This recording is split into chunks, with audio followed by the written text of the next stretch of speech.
All right, and live from the Kenyatta University Communication Center, you are just in time for the Weekend Live, the final one of the month of February 2026. And a lot has been transpiring across the nation, but how about we dig in with the top stories tonight?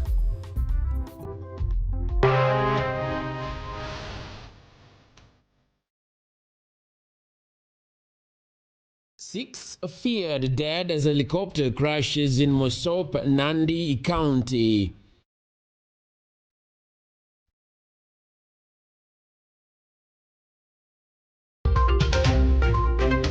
Grassroots leaders backing President William Ruto in Isiolo blast the opposition for alleged continual misleading of citizens and distortion of the national narrative.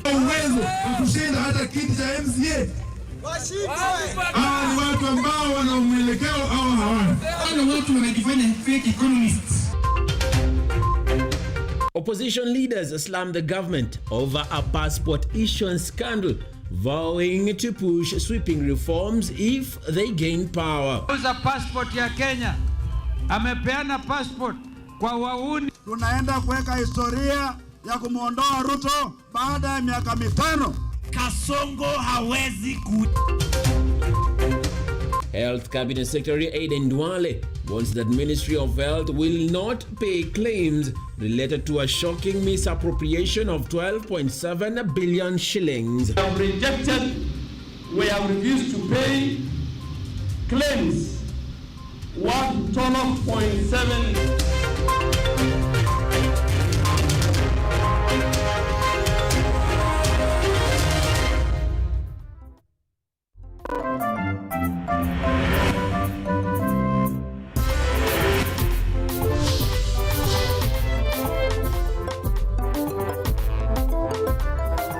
A warm welcome to the broadcast. My name is Emmanuel Kutosi, and with me in the sign language interpretation is Mutava Mwangeli. Now, a helicopter carrying 6 people crashed in and burst into flames in Chepkiep, Mosop constituency, Nandi County. Today in the afternoon, the aircraft reportedly made an emergency landing at around 4:45 p.m., but eyewitnesses say it hit a tree after resuming flight following heavy rainfall. Nandi Police Commander Samuel Mukusi confirmed that all 6 people on board were killed. Emergency teams rushed to the scene and investigations into the cause of the crash are now underway. Now, among the fatalities is the Emuru Dikir Member of Parliament, Johanna Ngeno, who was among the travelers in the unfortunate flight.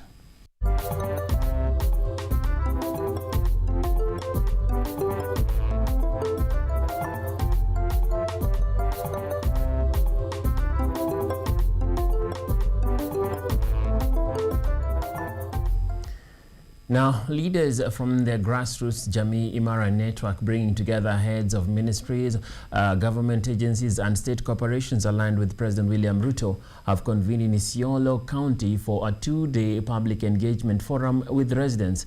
As Akida Kasim reports, the leaders say the opposition has been spreading misinformation and misleading the public, while the Kenya Kwanza government continues to emphasize transparency and development for citizens. Efforts to strengthen transparency and respond directly to citizens, leaders from the Jamii Imara grassroots network, close allies of President William Ruto, have arrived in Isiolo for a day 2 dialogue with local residents. The agenda of the visit is to allow residents to raise key development concerns across various sectors and receive prompt responses from heads of government agencies, ministries and public boards. The leaders say the initiative also aims to counter misinformation allegedly being spread by the opposition parties. Weza kuzuru nchi ya Kenya, kuweza kueleza vile tunafanya katika mashirika yetu. Kwa sababu siku hizi kumekuwa na maneno ya uongo. Watu wengi, especially wapinzani ambao hawako katika serikali, wakati serikali inafanya kazi, wanaeneza uongo, na wakati wanaeneza uongo inaonekana kana kwamba hakuna kinachoendelea. Speaking to the media, Principal Secretary for Health and Professional Standard Mary Muthoni said the government intends to strengthen communication with citizens in order to identify priority areas that requires urgent attention. Jambo la kwanza ni mambo ya health na mambo ya public health aswa. by the virtue that mimi ndio PS wa public health and professional standards.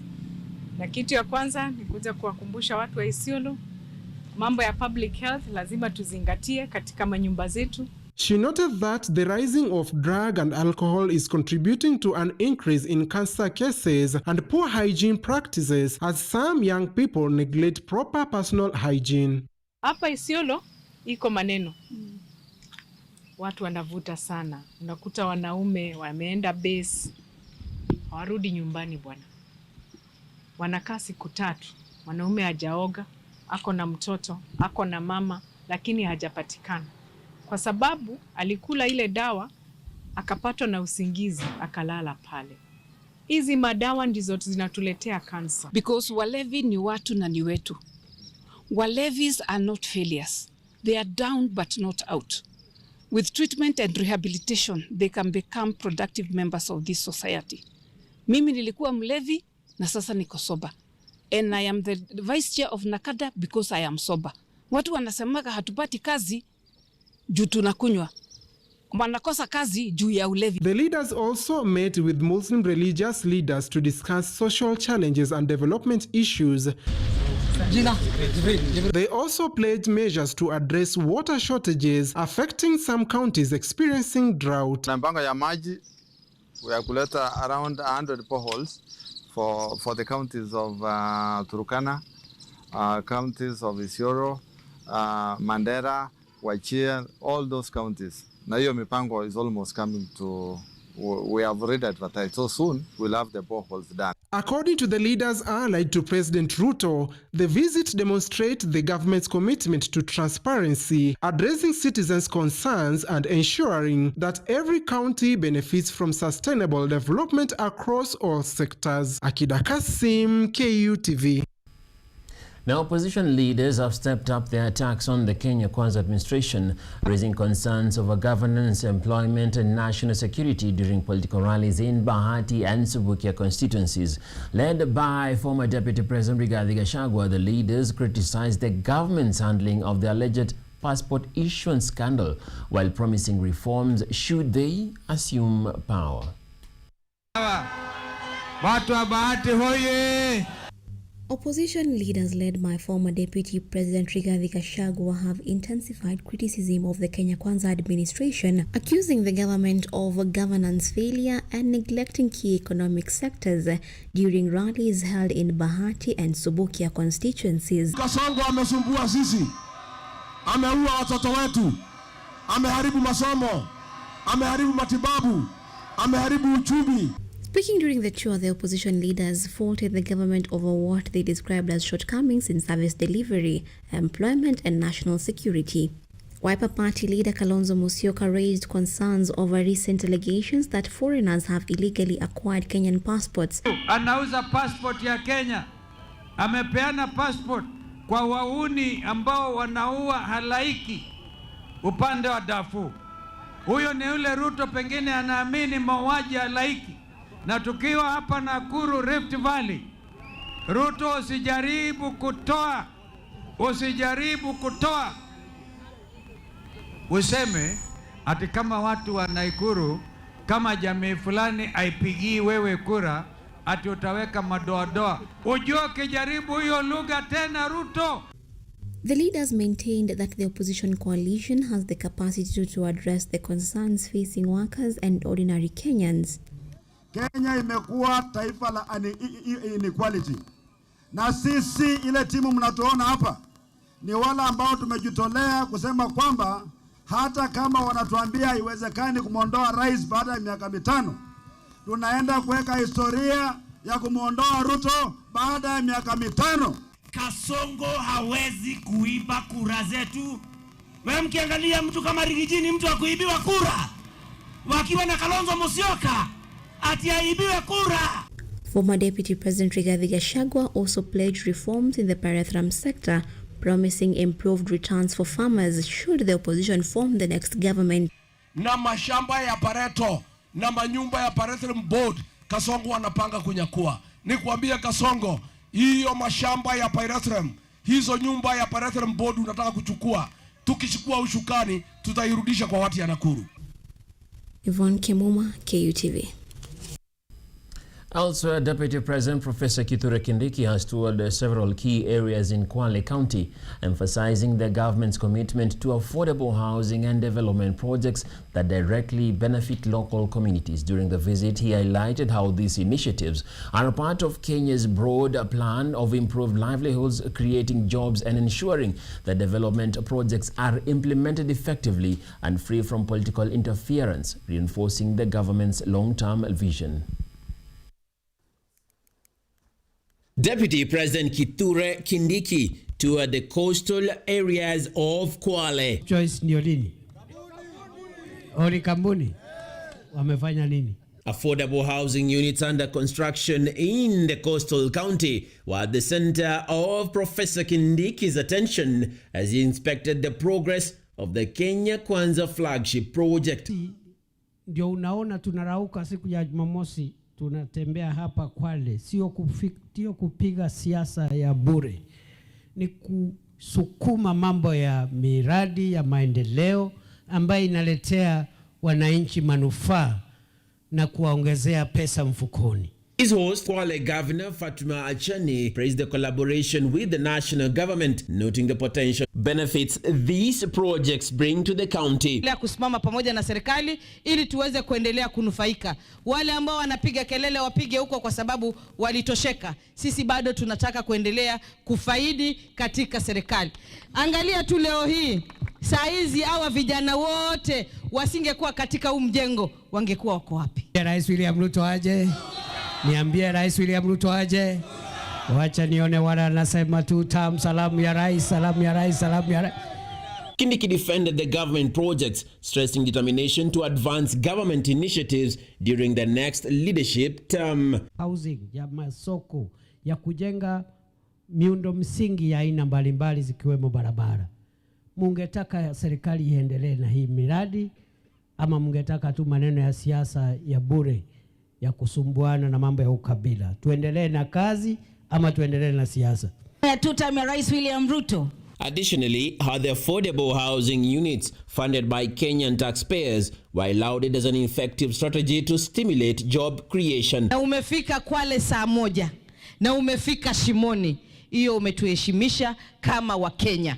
Yaani sisi kama Wakenya tunajua Mheshimiwa Rais wa Jamhuri ya Kenya ako na msaidizi. Kwa kawa kunarudi kawa, kwenda kwa hisani kunarudi hisani. Sisi William Samuel Ruto kama rais wa taifa letu tunakutuma umwambie Kwale iko pamoja na yeye. Sisi tutatembea na yeye, tutamuunga mkono, maana tunajua juhudi na heshima ametuonyesha watu wa Kwale. The Deputy President emphasized the importance of ensuring that projects of this nature succeed, separate from politics and unsubstantiated controversies. Opportunities you create for the young people of Kenya, the more you are contributing to the transformation of our country. Na rais amesema inawezekana. Tutoke katika hali duni ya kuwa taifa ya uchumi wa kiwango cha 3, tufikie taifa ya uchumi ya kiwango cha kwanza. It is possible. Now, Energy Cabinet Secretary Opiyo Wandayi joined other leaders from Nakuru County to defend the future of the broad-based government. They also pushed the narrative of the partnership between UDA and ODM to be a deliberate effort to strengthen unity and cohesion nationwide, while criticizing the opposition for politics of words without action. Siku moja baada shambulizi ya kisiasa. Just 1 week after political attacks from the opposition benches in Nakuru, a strong rebuttal from leaders supporting the ruling government was clearly heard. Nikuambia hivyo kuambia msiuziwe serikali iko imara, iko chonjo. Energy Cabinet Secretary Opiyo Wandayi urged residents to embrace President William Ruto's vision to allow development to take its course. Mimi nashangaa sana kwa sababu kuna wale viongozi wa ile mrengo wa kisiasa wanaendelea kuzurura nchi wakieneza siasa za chuki, siasa za ukabila, siasa za fitina, ili hali kujipanga wenyewe kama vyama imewashinda. Wandai criticized the opposition for lacking direction, while Molo Member of Parliament Kuria Kimani praised the purchase of shares in Kenya Pipeline and rebuked those predicting controversy in the process. Wale ambao wanaendelea kutembea wakieneza chuki na fitina na ili hali vyama vyao havina nguvu au uwezo wa kushinda hata kiti cha MCA. Hawa ni watu ambao wana mwelekeo au hawana. Wale watu wanajifanya fake economists who are giving a name on the IPO of Kenya Pipeline Company Limited. That IPO closed yesterday, and it has been confirmed to us by the minister and the managing director that IPO has even been oversubscribed, which means that there is increased investor confidence in our institutions in the Republic of Kenya. UDA party's victories were highlighted in the ward by-elections across Isiolo, Embu and Kakamega counties, with the opposition being advised to read the signs of political wins. By-election ya jana imeonyesha ya kwamba kuna tofauti ya kuongea na tofauti ya kufanya. Uniambieni ni chama gani lichukua hizo Embu? Chama tawala UDA. Si ndio hiyo? Sasa isitoshe huko Western huko Kakamega pia kulikuwa na kiti kingine ya MCA.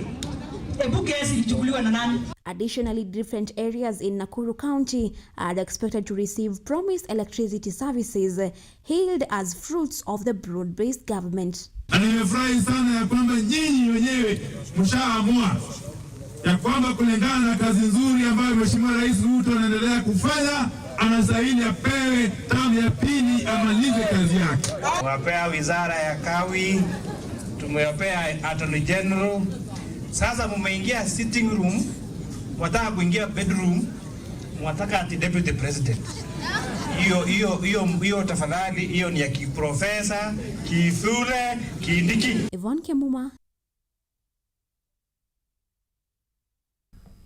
All right, and with that report from Yvonne Kimuma, we take our first break right here on the Weekend Live as we ponder with the reports concerning the demise of the Muredi Kir Member of Parliament Joe Haningeno, particularly with the Speaker of the National Assembly having appointed a committee to be able to work into dealing with the internment arrangements of the funeral of the fallen Member of Parliament, as well as also getting more reports that in his final post he was noting that he had visited to Maria Rinta to console families after their sons were swept away by raging waters of the Mara, and particularly the same environmental conditions, the weather conditions would be the ones that would see him put to rest. Well, we are still following up on those reports and we'll be keeping you updated not only here within the bulletin but also within our social media handles and our website at www.kutv.co.ke.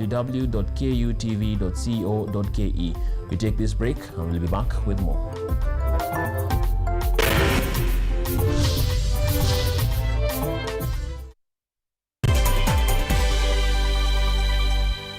Hello everybody, I'm your host Yuri and this is KU Plug, the best entertainment and nightlife show Kenya has to offer. Only here in KUTV, and since it's the first episode, let me introduce you kidogo to what we are about. We have Tubonge, where we have conversations with nightlife personalities, DJs and creatives. We have The Night Shift, where we document Kenya's vibrant nightlife, DJs, events, artists and culture. We have Banja, capturing raw public opinions on trending topics, views and experiences. Na KU Plug sio KU Plug bila kukosa the plug, where we spotlight underground talent, student businesses, fashion trends and viral movements. And finally, Behind the Tent, a cinematic behind the scenes of music videos, film sets, photo shoots, events and hustle stories. So, let's dive in.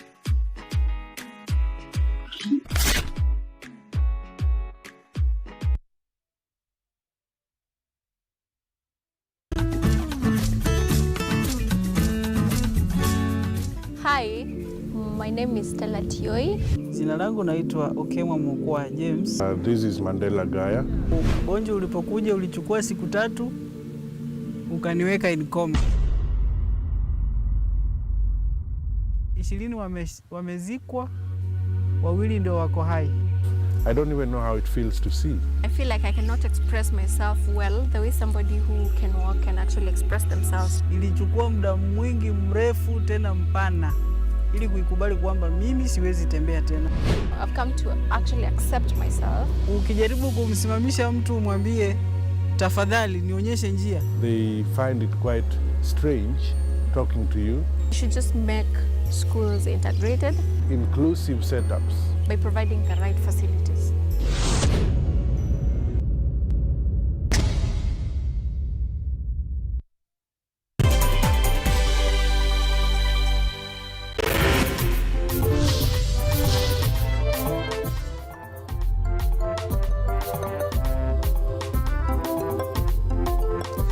Welcome back to the broadcast as we continue with the reports right here on KUTV. And now to matters touching on health, where the Health Cabinet Secretary Aden Duale has declared that the Ministry of Health will not settle fraudulent claims amounting to 12.7 billion shillings flagged across health facilities nationwide. Speaking in Garissa, Duale said the government is determined to protect public funds meant for patients. Over 1,200 facilities now are under investigation by the DCI for suspected fraud. He credited the Social Health Authority's digital verification system for blocking these claims, saving funds that he claimed would have been lost under the old NHIF manual system. The ministry insists that it is strict on measures against fraud. We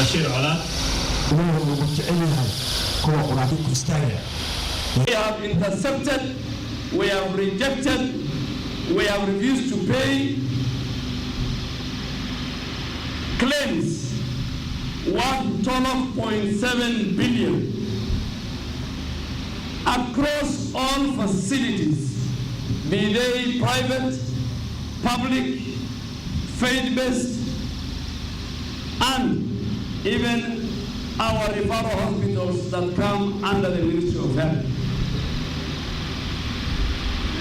We will not pay them, and if it was during the NHIF, which was very manual, those bills, those claims were 12.7 billion could have been paid. So we have saved money, the people of Kenya. The DCI is investigating over 1,200 health facilities. Elsewhere, President William Ruto has emphasized that the unity of Kenya is more important than any political party or leader, calling on citizens to rise above tribalism and division to drive national transformation. Speaking during a Thanksgiving ceremony for Justice, Human Rights and Constitutional Affairs Principal Secretary Judith Pareno in Mashuru, Kajiado County, President Ruto said the nation cannot afford to delay progress as Kenyans deserve tangible improvements in their lives. He also commended PS Pareno for breaking barriers to rise to her position, describing her as a role model for women leaders across the country, inspiring them not only to aspire to top leadership positions, but to lead with distinction.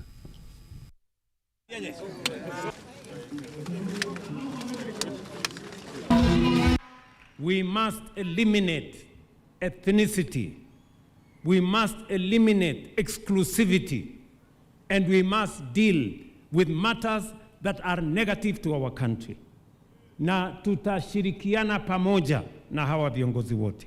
Si kila mtu atakuja hapa na scorecard yake ama namna gani? Msichague tu mtu kiholela. Chagua mtu na mpange kila mtu na ile kazi amefanya. Kama ni mtu ya kutangatanga hapa na siasa duni ya kugawanya watu na ukabila na chuki, huyo ni mtu wa kupelekwa nyumbani mbio mbio. Also, the United Democratic Alliance Party is moving to secure additional representation in the Embu County Assembly following its latest electoral gains. UDA chairperson and Embu Governor Cecily Mbarire announced that the party will petition the Independent Electoral and Boundaries Commission (IEBC) to review nomination allocations after UDA's MCA numbers increased from 14 to 16. According to UDA legal counsel Adrian Kamodo, the party now qualifies for additional nominees under constitutional proportional representational provisions. He says the extra slots could cater for gender balance, youth representation and marginalized groups, noting that the party will formally seek what it considers equitable representation within the county assembly.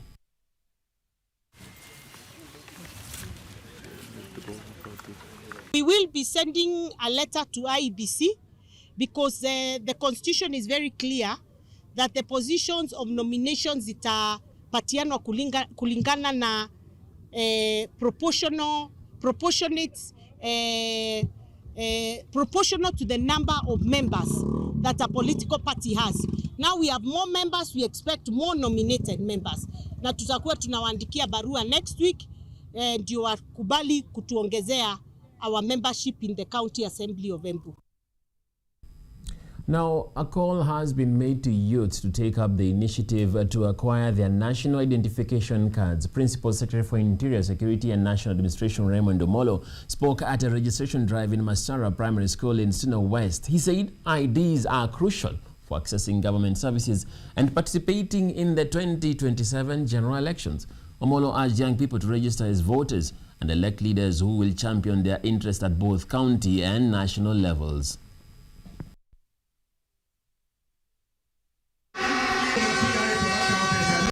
Kenyans from across the length and breadth of the country can now access identification cards. And today in Suna West, in Migori County, we have hundreds of Kenyans who are registering for IDs so that we can better plan for them as a government. Beyond this, IDs will allow Kenyans to also acquire voters' cards. 29 minutes past the top of the hour. Do you have your ID? Have you taken your voter's card? Don't answer me. After the break, in a moment.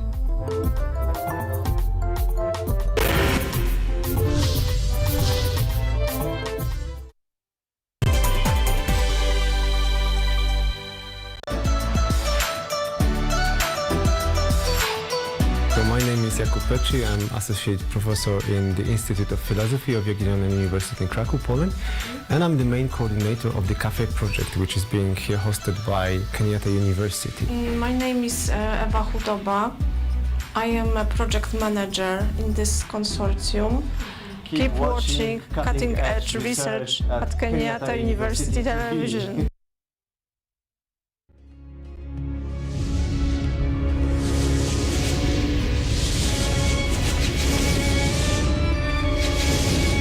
Alhamdulillah, tumshukuru Mwenyezi Mungu Azza wa Jalla ameweza kutujalia tena mwaka huu, mwaka 2026 kuingiliwa na mwezi mtukufu wa Ramadhan, mwezi wa baraka, mwezi wa neema, mwezi wa mambo teletele ambayo kwamba tukiyashika basi tutafaulu. Mwenyezi Mungu atujalie tuweze kukubaliwa katika Ramadhani hii. Wassalamu alaikum wa rahmatullahi wa barakatuh.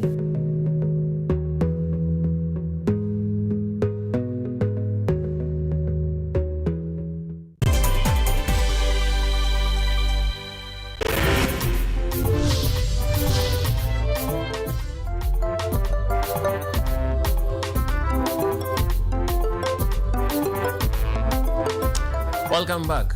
Now, gunmen attacked Musanda police station in Mumias West, Kakamega County, killing one officer, injuring two others, and stealing two G3 rifles loaded with ammunition. Their assailants, believed to be 6 men riding on motorcycles, had earlier posed as victims, reporting a stolen motorcycle before opening fire. A corporal was found dead within the station, and the remains were hospitalized, while 2 other officers and a civilian sustained gunshot wounds. Police have also launched an investigation and also a manhunt for the attackers, and as well to be able to retrieve the stolen weapons.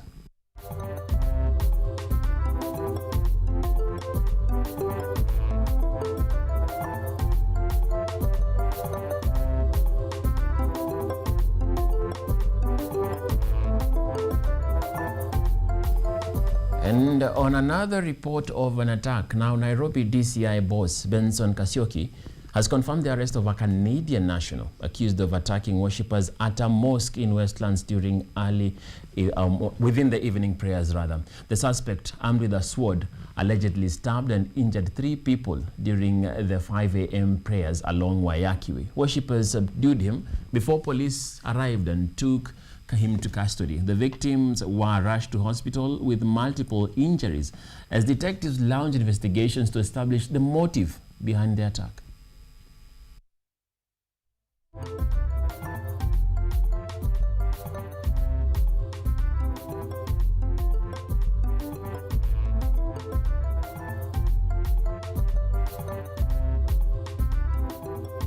And away from those reports, we move on where Prime Cabinet Secretary Musalia Mudavadi has called for restraint, dialogue and coordinated international action following renewed conflict in the Middle East, warning of potential global security and economic impacts. Speaking at the Ethiopian Embassy in Nairobi during the 130th commemoration of the victory of Adwa, Mudavadi said the ongoing hostilities could disrupt supply chains, fuel price stability, and regional security. He urged the international community to work together for a swift diplomatic resolution, stressing that prolonged instability could have serious economic consequences. The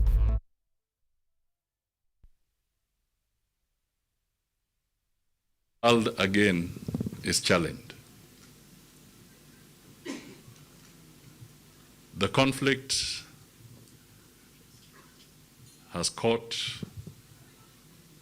many people again by surprise, and we are now going to witness again a fresh bout of disruption in the supply chains, in matters security,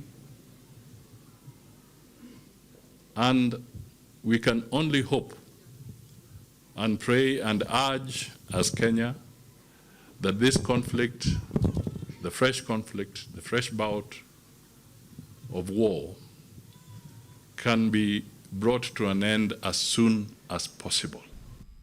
And away from that report, reacting on the attack in Iran by the United States and Israeli forces, Kenya is exploring bold moves to reduce its dependence on imported fuel while boosting the local economy. Lawmakers in Parliament are fast-tracking policies aimed at expanding biofuel production, a shift they say could cut carbon emissions, stabilize the shilling, and unlock billions for farmers. Members of Parliament are pushing for reforms to fast-track biofuel development in Kenya. The focus is on locally produced ethanol, blended petrol and biodiesel, which lawmakers believe can shield the economy from global oil price shocks. Speaking in Mombasa, Vincent Musyoka, the chair of the National Assembly Environment, Forestry and Mining Committee, said the country is ready to embrace biofuels from crops like cassava, sugarcane and sweet sorghum. Tunasumbuliwa na foreign currency, ambapo as we import fuel into the country, we are losing a lot of foreign currency. The discussion brought together officials from the Ministry of Energy, the Ministry of Agriculture and Livestock, the Kenya Sugar Board and the international partners. Tujitengenezee mafuta yetu ambayo inaweza kuwa mixed na mafuta ambayo inatolewa nje, kwa sababu magari ya sasa hivi yanaweza kumixiwa na locally made fuel, biofuel, uweke pamoja ile tunaita blending, ublend na petrol, alafu itumike kwa yale magari. Lawmakers point to India's biofuel policy, which mandates 20% of fuel from local crops, generating over $300 million annually for farmers. Tuseme only 20% of that fuel be biofuel. Sasa hii biofuel 20% ita generate more than $300 million per year kwa farmers wetu. Na tunajiuliza kwa nini tusiweze kufuata huo mkondo.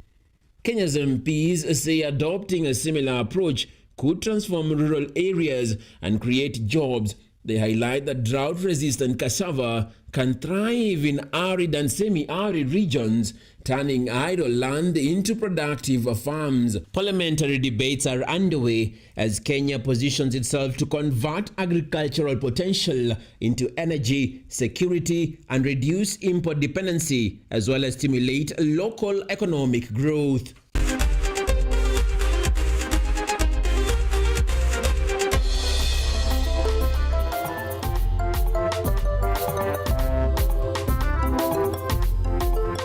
Just glide into the sporting section where NCBA Corporate Golf returned at the Karen County Club, bringing together 146 golfers from 20 corporate teams for a competitive tournament. Team Zamara emerged overall winners after posting an impressive 122 points over 18 holes. The Total Energies finished second with 102 points, while Safaricom secured third place with 101 points.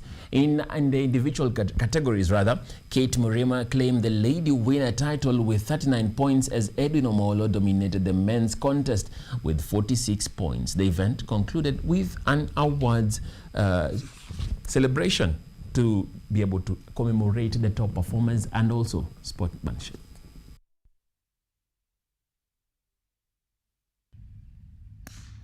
Round golf was terrible except for winning $2, but I'm telling you the weather was great. The course was enjoyable. I joined James in thanking the Karen captain for maintaining a wonderful, wonderful course past the past 2 weeks when, of course, the Kenya Open was here. Our way of showing an appreciation for the many, many, many years of relationship that we've had with them. And we hope that they enjoy it as much as they get to meet new people. Now, the Harambee Starlets departed for Ivory Coast today ahead of 2 friendly matches. The games are part of their preparations for the WAFCON tournament.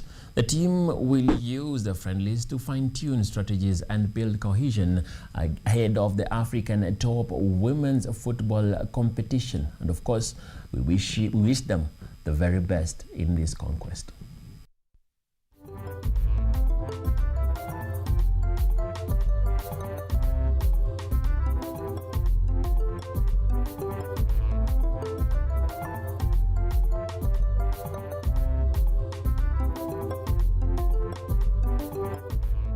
Within the local scene, Gor Mahia secured a 2-1 victory over Mathare United thanks to a dramatic late goal that handed them all 3 points at the Moi International Sports Centre, Kasarani. The match began on a high tempo with Kogalo mounting multiple attacks against the visitors. Mathare United managed to remain disciplined defensively, holding off a sharp Gor side. After a goalless first half, Gor Mahia took the lead in the 67th minute through Ebenezer Asifua, who found the net with a composed finish to put Kogalo ahead. Mathare United responded well and leveled the scores in the 82nd minute when Dennis Okoth scored, cancelling out Gor Mahia's advantage and setting up a tense finale. However, it was Enoch Morrison who became the hero late in converting a penalty awarded to the hosts in the 87th minute to restore Gor Mahia's lead and seal a dramatic 2-1 win for the visitors.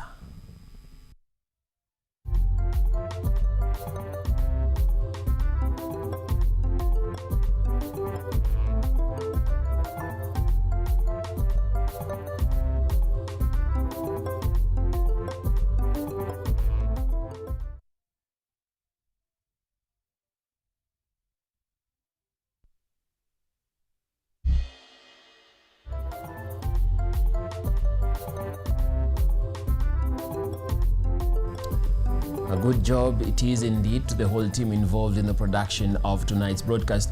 As we come to wrap it up, but before we seal the seal, let's go through some messages coming in, particularly concerning the report on the demise of the Muradi Member of Parliament, Joanna Ngeno. Currently, we've received and are seeing reports from various leaders. CS Murkomen mourns Joanna Ngeno by saying, "My deepest condolences to the family and friends of the people of Emurua Dikir."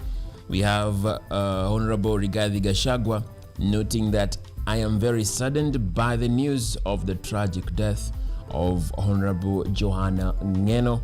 He also sends his condolences to the family. And also, we note that Babu Owino Embakasi, Member of Parliament, notes that he's also deeply saddened by the tragic passing of Johanna, who he notes as his colleague and partner within the National Assembly. And perhaps at the pinnacle of it all is President William Ruto, who has also noted that he has received with profound shock and deep sadness the news this evening of the passing of a Murudiker Member of Parliament, Mheshimiwa Johanna Ngeno. My friend Mheshimiwa was a progressive and devoted leader. Our thoughts and prayers are with his family and friends. Of course, those are reports trickling in, particularly as investigations continue into the crash that has claimed among the 6 the Member of Parliament of Murudiker, Johanna Ngeno. Well, we'll be following up with those reports and also others tomorrow. Be sure to join Cynthia Ochieng for that. From me, Emmanuel Kutosi, and in the sign language interpretation, Mutava Mongele. It's good night. Stay safe. See you and Happy New Month.